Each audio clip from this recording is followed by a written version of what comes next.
Okay, good morning. Good morning. I'm Pat Michael. I'm a volunteer with the Middletown Historical Society, and we're here with Keith Schneider, who's our videographer.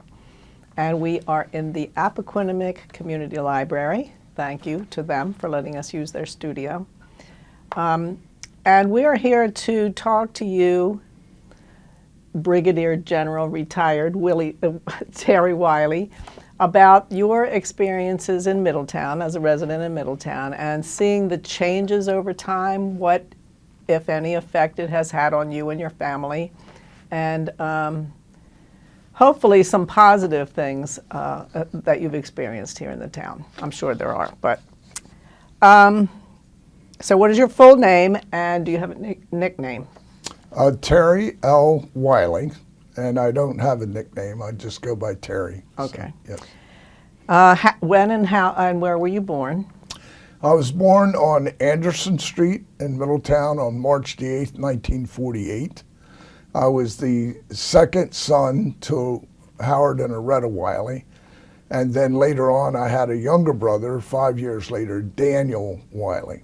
So we grew up for probably the first 5 or 6 years on Anderson Street. And then my father moved to Georgetown on a Navy contract at the air base down there. So we moved down to Georgetown for 2 years. And then when we returned, we actually lived in an apartment above the mill house at Bunker Hill Pond for about 8 months, and then we moved into 117 West Main Street in Middletown, and that's where I grew up until I went into the service after high school in 1966. And then my mom and dad actually built a house out in Towns End and moved there in 1971. So they moved out of town, yes. So although you've been moved around several times, you've been in the Middletown area for all of your life. That's correct. And other than being in the service, I've raised my family once I got married to Gwen Walmsley Wiley. Okay, we grew up outside of Middletown on the Rumsey farm. Okay. Is where we raised our children for 13 years. Okay. And we now live on Middle Neck Road, which is on the west side of Middletown, near Warwick. So you're seeing the development as it's happening right now. Yes. We'll talk about that. How did your family come to live here? My mother grew up in the coal mines of West Virginia, Gary and Davie, West Virginia, outside of Welch. And my father was born down in Earlville, but his family was from Massachusetts. So Dad graduated from Middletown High School, and then he went into the Navy. My mother was moved from West Virginia with her girlfriends at the solicitation of the explosive plant over in Elkton to work in the plant during the war. And so she lived in Middletown with her girlfriends in an apartment that was furnished by the company, and they bused them from Middletown to Elkton to work in the ammunition factory. So that's how Mom and Dad met. And they settled right here in Middletown. Okay. So. Do you have any other family members who live in the area, or is it just your My immediate family, Your immediate family. Yes. They're cousins on my mother's side.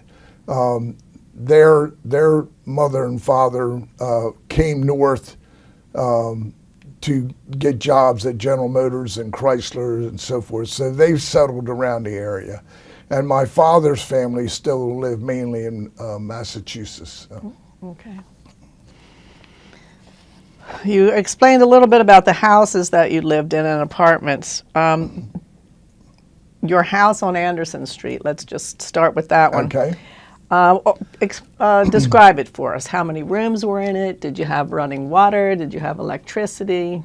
Yes. It was a single house. There were row houses on Anderson Street, okay, but we had a single house. It was a two-story. It's still there. It's a little white bungalow, but we had all the facilities, modern facilities in the home that we needed. And the row houses, we had many friends that we grew up with that are longtime Middletown residents that are still around. And so we were all there on Anderson Street together, yes. Okay. Sometimes people The think that, closest convenience store at that time was Shivery's Market, which was on the corner of Anderson and Broad Street. And that was a little grocery store that had everything you needed. And across the street from that was Grimminger's Bakery. And then next to it was Sadolph's department store. And let's see, uptown you had the Five and Dime that was run by Mr. Sheets. And then you had across the street from that was Buckworth's. No, not Buckworth's. What was his name? I forget that right now. But Buckworth's Hardware was also on Main Street. Yeah, those were the big stores. they were back then. Yes. What is your earliest childhood memory? Good or bad? Positive, negative? What's from living in Middletown? I can remember living on Anderson Street as a young child. Our family doctor was Dr. Crutchley, which was on the corner of Broad Street and Crawford Street. His family practice was there, and unlike today, when you walked into his office, his pharmaceutical supplies were on shelves there. You didn't have to go to a drugstore. He issued everything you needed, including injections. So it was a hometown doctor, and he did house calls. Yeah. So I remember house calls from him. Yes, yes. Okay. What kind of games did you play growing up? And who did you play with? Outside games, usually hide and go seek, tag, bicycle riding, sandlot baseball, sandlot games of all types, marbles. Used to play marbles, those type of things. Yeah. Not many board games. I don't remember playing many board games. We're usually outside all the time. So. And you played with the kids that lived around you? Yes. Is that typically what happened? Yeah, everything was family back then. Everybody was family. What was your favorite thing to do for fun? Like the movies, go to the beach? Silver Lake during the summer.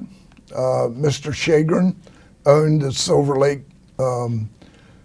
picnic area, and the swimming was available from early June till late September.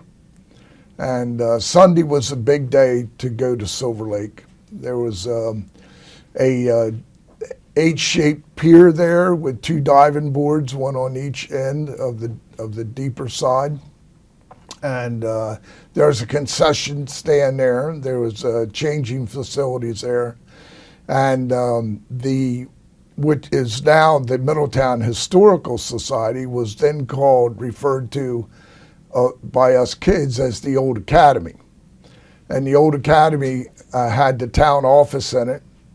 And during the summer, the town would sponsor a camp, a day camp for kids, and they had all kinds of crafts and games to play and so forth.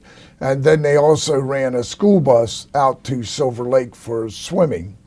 But most of the time, we just rode our bikes out to Silver Lake from town. Yeah. What was school like for you as a child? What were your best and worst subjects? Where did you attend grade school, high school? Did you go to college? I attended Middletown High School from 1st grade to 12th grade, which is now the Everett Middle School, before it was revitalized. And I remember basically being in the same class with the same kids, until I reached the 8th grade, and then we had the influx from the Towns End kids that came in for junior high school and high school. We also did the integration back then from Lewis L. Redding and Middletown High School. We integrated in my junior year, and there were no issues with that. We had all played ball together and grew up together, and so there were no issues with that compared to other places throughout the state like Wilmington and so forth. But my worst subjects were everything but arts and crafts. Wood shop was my favorite class. I did that all, well, from 7th grade on. I always took wood shop every year as an elective, and I enjoyed that very much. Yeah. I was just thinking, did you, in grade school, you were all at the same school? Yes. It was all at one place? Okay. And did you go to college? I did. I went into the service directly out of high school. I did 3 years active duty, which allowed me to be able to exercise my GI Bill to go to college. So once I came home from my active duty time, I started going to school at Goldie Beacom College and achieved my associate's degree in 1977. And then later on, they started a bachelor's degree. So I went back and achieved my bachelor's degree in '84. And I did all of that through night school while working at DuPont and serving in the Delaware National Guard at the same time and raising families. So. Do you remember any fads from your youth, popular hairstyles or clothes or music? So that was the 60s and 70s, I guess. White Wrangler jeans were very popular at that time. And penny loafers, which I still wear today. I saw your pennies. Yeah, I still wear my penny loafers. Other than that, I didn't achieve any fad things. I didn't recall any fad things. So.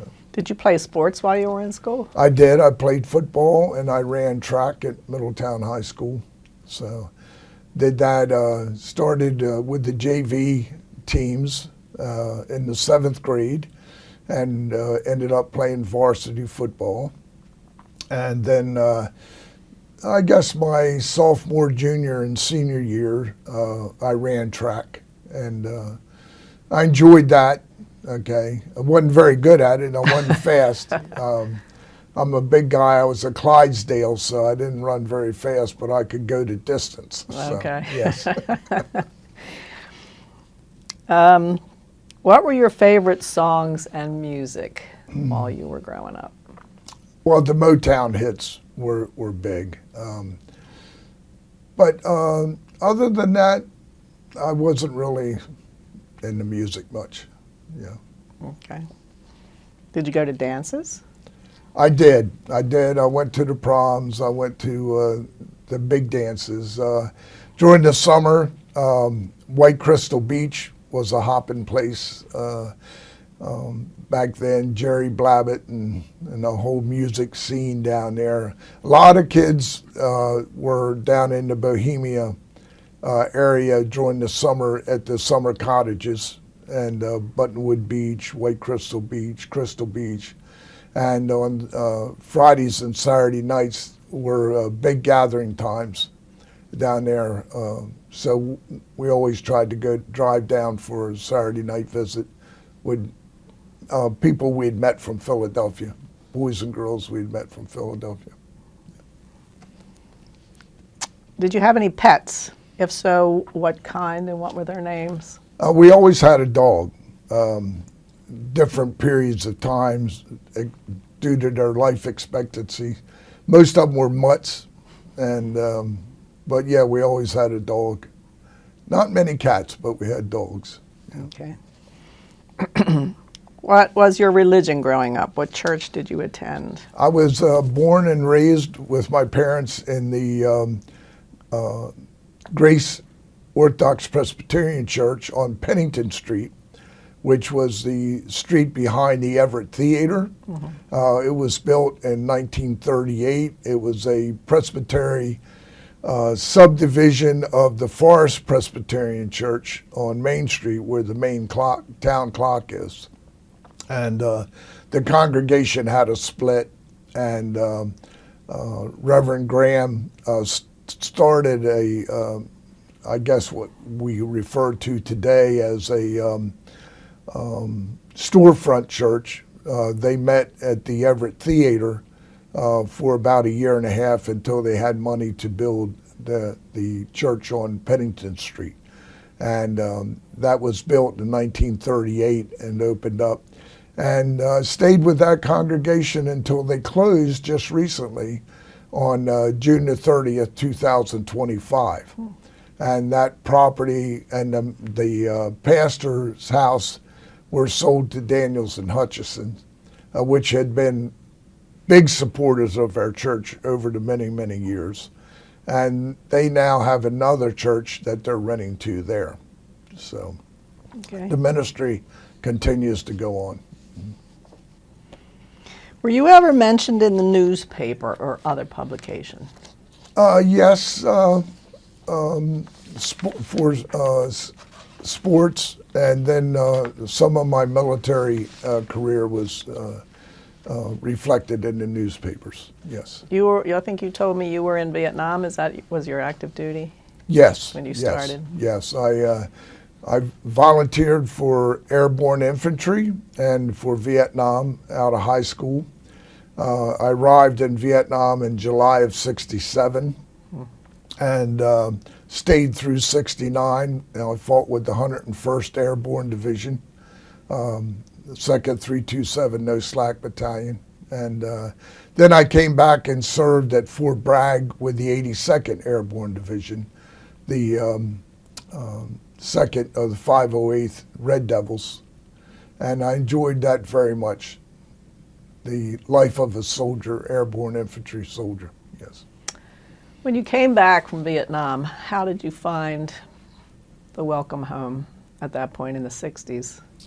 Not much of a welcome other than the family and friends, but that was okay. I was busy and I continued my military career, so what was going on really didn't bother me much. I actually, when I was assigned to the 82nd Airborne Division, I had the opportunity to be sent to West Point as an instructor for 5 months. And during that time, they had Woodstock up in New York. And so my friend and I, a battle buddy of mine, we went up to Woodstock spent the day up there just admiring the different lifestyle. Completely different from the regimental military lifestyle that we were accustomed to. So, but it was entertaining. Yeah, that's exciting for you. I was too young to go. My parents wouldn't let me go. What world? You didn't miss much. Oh no, that's not what I hear. I hear I missed a lot. From my perspective, you didn't miss much. What world events had the most impact on you while you were growing up? Did any of them personally affect your family? So obviously the war. Well, before the war, I remember being in high school when John F. Kennedy was killed. That was an interesting period of time with all of the conspiracy theories and so forth and what was going on. But I remember the word of mouth going through the hallways of Middletown High School at the assassination of the president. That was significant. I remember being in 4th grade in Mrs. Townsend's class when the Shorten Walls Lumber Company caught on fire. And that was down on Wood Street. Well, that was the big lumber company in the area. And all the fire trucks from everywhere, Smyrna and Clayton and Townsend and Odessa, I mean, the fire sirens just kept going all day. Well, that was only a block from my home. So after school was let out and we started home, there was a lot of chaos with all the fire companies trying to pump water and put the fire out. So that was an experience in town, yes. So I guess you were frightened to find what you would find when you got home. well, not frightened, just fourth grade curiosity, you know, as a boy. So yeah. Okay, how do you celebrate holidays? Birthdays, Christmas, Easter, whatever holidays you celebrate, and do you have family traditions that you do each year? Just family gatherings. All of our birthdays, we all try to get as much of the family together as possible. And Christmas or traditional Christmas, you know, going out and getting a Christmas tree and bringing it in, and the decorations and preparing for decorations and so forth. When I was growing up as a teenager on West Main Street, my father started a bicycle shop. And myself and my brothers worked for my father down in the basement of the house. And we sanded and painted and decorated bikes and resold used bikes, especially during Christmas time, and new bikes that my father would pick up in Wilmington at Dunbar's bicycle shop. He would buy them at wholesale and bring them down and reprice them. And we would actually put them out on the porch of 117 West Main Street. That home no longer has a wraparound porch on it, but we'd put them out there for display. And so it was all good. How is Middletown different from what it was like when you were a child? How has it changed? Well, the expansion of the town by annex to different parts. I was asked just yesterday if I knew what the boundaries of Middletown were between Middletown and Townsend, and I couldn't answer that. But I do know that it's grown quite a bit. When I was growing up, you had Jack Green's farm on one side of town, on the east side of town, and you had Huckel Farm on the west side of town. And then once you got past Sharondale, Middletown High School, Everett School now, that was the end of town. And then out to Frogtown Cemetery, the Forest Cemetery was the other end of town. So that's what it was back in the day, and it's gradually expanded with industry, and it's changed a lot. I wasn't impacted by that much since I was away in the military, and then when I returned from the military, I lived in Townsend for a while with my parents, so I wasn't directly in town. And then when I started working, by the time I would leave town at 6 o'clock in the morning to go to work, and I wouldn't return home till 7:30, and the town was closed and things were happening, and really just didn't pay much attention to the expansion until it started surrounding us so much. So the opportunities that we have today with big stores, where Dover was the big mall when I was growing up, Blue Hen Mall, which has now closed and is a corporate center, I think. And then we would go to Concord Mall if we went north, but then Christiana Mall came in, and now we have all the big retail stores around town that we have, so you don't have to go far to get anything you need today. So, yeah. But I remember growing up with Hopkins Men's Clothing Store, Sadolph's Clothing Store,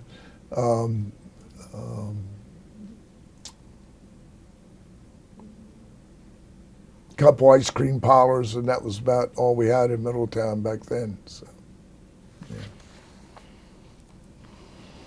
What do you know about your family's surname? My family's what? Surname. Your last Surname? name. Your last name. Not much. My grandfather, Dan Wiley, was a security officer at the Washington College down in Chestertown. He and my grandmother had divorced, and I remember there was an Uncle Art that was my grandfather's brother that lived down in Texas, and I think I only met him one time during my life, so I don't know much about the surnames. No. Is there a naming tradition in your family, such as always giving the firstborn son the name of the paternal grandfather? No, no. Considering that we're about to celebrate our 250th anniversary as a country, what stories have come down to you about your parents, grandparents, more distant ancestors who have lived here in America? On my mother's side, I think most of them were of an Irish immigrant or from Anglo-Saxon, and they came in to work in the mines, and all her family grew up in the mines down in West Virginia. My father's mother's side, the Brogans from Massachusetts, theoretically, I have no proof of this, and I've never investigated it, was supposedly had the first rake producing company in New England, up in Massachusetts, near Boston. So that's the only claim to fame I have from the Revolutionary times. Were they here during the Revolutionary times? Do you know that? I don't know that. Okay. No. So the Irish Americans, they came over here because of the famine, or? I have no idea. Okay. No. Are there any stories about famous or infamous relatives in your family? No. Just you? Not even me. Well, you were in the newspaper. Are there any special heirlooms, photos, Bibles, or other memorabilia that have been passed down in your family? No. Nothing at all. No. Wow. No. Okay. What's the full name of your spouse, your siblings, your parents? My full name of my wife is Gwendolyn Grace Wamsley. Her father was born in Crumpton, Maryland. Her mother's family were all dairy farmers down in the Millington, Galena area. So they were all farmers down there. And my mother-in-law's maiden name was Van Zant. So, there's quite a few of those down in that area. Yeah. Okay. And do you have siblings? My siblings are my older brother, Glenn David Wiley, that's deceased. He passed away in October of 2024. And then my younger brother, Daniel Luther Wiley, who's named after my dad's dad. He lives out at Spring Arbor, so he lives right here in town near me. So, yeah. Okay, that's good. Yeah. Where and when did you get married? That's interesting. We got married in Galena Methodist Church in June 7th, 1972, on a Wednesday night, because my wife's family were all dairy farmers, and they wouldn't take off work on Saturdays from farming to go to a wedding. So you got married during the midweek service of the church on Wednesday night. So that's where we were married at. Was there a big family celebration then after that, or how did you? No, it was mostly friends and family. It's not a very large church. We had a small wedding. We had the reception in the social hall of the Galena Methodist Church, and we honeymooned in Virginia. Mm-hmm. I took my wife down to introduce her to my mother's side of the family down in Virginia. Okay. How would you describe your wife? And don't just say she's got brown hair. She's Talk about who she she is is. a blessing, a true blessing. She's a superb Army wife, from coming from a military of a lifestyle of non-veterans and adapting to a military life. She is very, very supportive throughout my whole career, and devoted mother, very helpful to anybody and everybody as far as organizations go. Business-minded, thank God, and I think we were married 3 months when she took the checkbook away from me and started managing the money in the house. So she's a devoted wife, a devoted mother, and devoted to all of her family. And you have grandkids We have, as well. yes, we have 4 grandkids, 2 on my daughter's side and 2 on my son's side. And we have 7 great-grandchildren. So 5 great-granddaughters and 1 great-grandson that's referred to as the prince in the family. What do your family enjoy doing together? Day trips. We enjoy going on day trips to local area entertainment things, Sight and Sound, or Lancaster area. We love going to the beach together as a family, and we always try to spend at least a week together at the beach. We prefer Bethany Beach, and we rent a place down there for the family. Every 3 or 4 years, we go as a family to Disney World and spend 4 or 5 days down there together and so forth.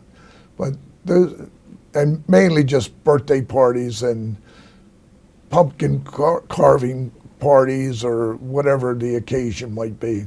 Yeah. What was your profession? Well, you pretty much talked about that. And how did you choose it? You worked for the military. What else? What other jobs did you have? Okay, I because of injuries I'd received in the military, I really had a desire to be a physical therapist, but the Lord had different plans for me, and as I pursued my military career, when I came off active duty, I hired into the DuPont Corporation. I worked in Glasgow site for about 8 months or so. Then I ended up over in Chambers Works for the rest of my career. So I had 32 and a half year DuPont career over at Chambers Works, 15 years in the construction division as an iron worker. And then the remaining of my years, they did away with the construction division. And I pulled out my degree from college and went into research and development in the labs at Jackson Lab over at Chambers Works. So I had a split career the whole time. Simultaneously, I was serving in the Delaware National Guard as a signal officer doing satellite communication work for them. And that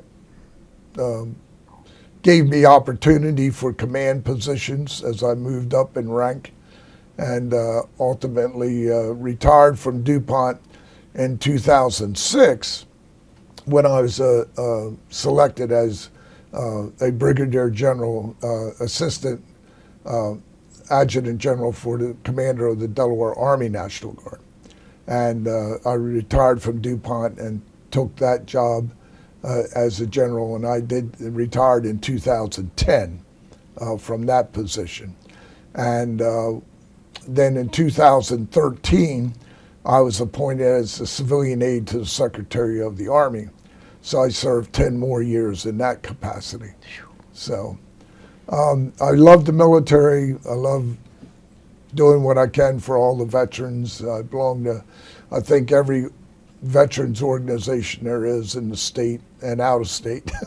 So that's my passion, my love. Yeah. Obviously, after all those years. What accomplishments were you most proud? Being a father. Good answer. Yeah. I was simply blessed. I served in the church as a trustee. I served in the church as an elder. I was involved in Boy Scouts. I love being a mentor to the future of America. That's what I consider Boy Scouts. I started with my son in Cub Scouts. I'm currently working with my grandson as he accomplishes his Eagle project. My son made Eagle in '94. I was only a Boy Scout to the rank of first class when I was about 13 years old, and I left the Boy Scouts and went to the Civil Air Patrol Squadron in Middletown, and that was the basis of my military career, I think, and always wanted to be in the military. So whenever we were playing games as kids, always they wanted to play football, I wanted to play Army. So it was just something inherited in me, I guess. Well, it paid off, it sounds like. Yes, it did. How has the recent development in Middletown affected the area? Have you seen any, like in the culture? I think transportation. The thing that impacts us most is when decades ago, when you went to town, everybody you saw you knew. And today, when you go to town, you can spend the whole day in Lowe's or in one of the shopping stores and not see anybody that you know. And I think that's the thing that I noticed the most, that you just don't have, your friends around. And of course, I'll be 78 next month, and I guess I don't have many friends left. I graduated in 1966, so I'm working with a group of classmates right now to have our 60th class reunion. We're going to have that out at Back Creek Country Club in June. And we're going to have it midday because none of us want to drive at night anymore. And we hope to have a good turnout. Maybe we have one every 5 years. And for the last couple, we've been bringing in about 40, 45 classmates. Some are married each other, but others haven't. And we've lost 19 classmates so far that we know of, okay, out of a class of 97. We're excited about that, to see who will show up again this time. But those are some of the areas that we miss most. And typically, when someone from my generation passes away and we have a funeral, that's the only time you really get to meet the people that you grew up with, So I think that's the biggest change. As far as the number of stores and eateries and so forth, we don't eat out a lot. My wife's a great cook and she likes to cook, so we do go to dinner every now and then, but there are many establishments here in town now that we've never been to, and don't have a desire to go to them, just to seek out what cuisines they might have, so, yeah. Okay. We don't go to the movies much. I probably go to the movies once a year, if that's usually for an animated Disney show or something like that. Is that as a result of COVID, or did you never really go to the movies? I never really had time to go to the movies. Working the way I did and being involved in the military so much, I wasn't always around. So we just never got in the habit of going to the movies. Even though I worked at the Everett Theater my junior and senior years in high school, on Thursday, Friday, and Friday, Saturday, and Sunday nights. I was an usher and filled the candy machine and the Coke machine and put the marquade signs up for the next coming week and so forth. But I just never got into the movies, and so we didn't do it. Okay. Yeah. Oh, one big thing in high school, you asked for a dramatic change in Middletown, was when they built the bowling alley. The bowling alley on Green Street. They would actually join a phys ed class.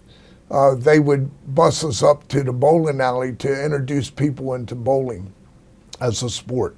And it was a very popular place when it initially opened.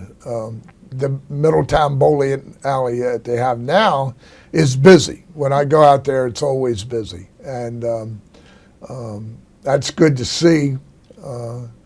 But when it was introduced to Middletown, when I was probably 15, 16 years old, that was a big deal for Middletown. Didn't they do something else in there too? It was a bowling alley and something else. I don't recall anything else Okay. in there, no. What do you want people to know the most about yourself, your family, their business, etc.? What do you want your legacy to be, I guess?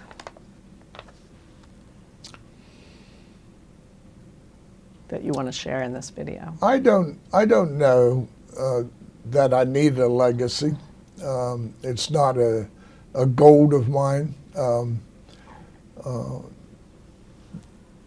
You know, they say you die twice. You die physically, and you die again the last time somebody mentions your name. So we don't know when that's going to be or how it will happen, but I think if I wanted to be remembered, it would be that I tried to live to my goal of when you're blessed, you have to give back. And when you're blessed, you have to give back. And that's why I continue with scouting to give back to the future of America. With the veterans groups and so forth, you know, you want to maintain their legacy, what they've done to give America 250 years of quality life that we have today. So that's would be my contribution as a public servant, would be something that I would hope would be remembered. What do you want people to know the most about Middletown's past? If you had to sum it up.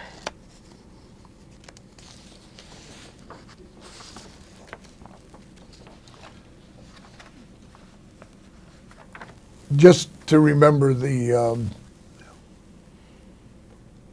well, they can't remember it because they never saw it. Today's kids can't, you can't go back and try to remember or have remembered what the town used to be, what it started out as. People come here for the Peach Festival, but they don't understand the nature of the Peach Festival and why it's, we have that every year to commemorate what Middletown used to be, working with Odessa with the Peach Festival, peach orchards, and how it transpired. You know, the old town, the farming town, they have no concept of what farms are. You know, today dairy farms are going by the wayside. We do have a lot of chicken industry in the area, but that's different, completely different from the old farm towns that we had. When I was growing up, a summer job was going around to different farms on your bike when they were cutting hay and straw and helping them bale that up, or picking tomatoes, or helping them get corn in after a storm when the weather, the hurricanes and the rain had knocked the corn down. They couldn't run the corn pickers, and you'd go out in the fields and pick up corn by hand in order to help the farmers get their crops in and get some money out of their crop. Working at the cannery facilities here in Middletown, which were down off of Green Street and South Cass Street. They had truckloads of cucumbers would come in from the farms in baskets, and you would work there as a young boy or a girl, emptying the baskets on the conveyor belts and having people side the cucumbers for pickles or slicing or whatever, and tomatoes would come in after that, and those are the things that made Middletown in my youth great. But kids have no idea of that today. And the 150-acre farm across from me, they plant barley, they plant wheat, they plant soybeans, they plant corn. And when it comes harvest time, where they get up the straw, that would be a job for 5 or 6 boys. Today, with automation on the farm, a farmer can do that simply sitting in the tractor and running the balers and the different rakes and so forth that they have. And those are, automation has cost those kids the experience. Not so much the job, just the experience of being able to work.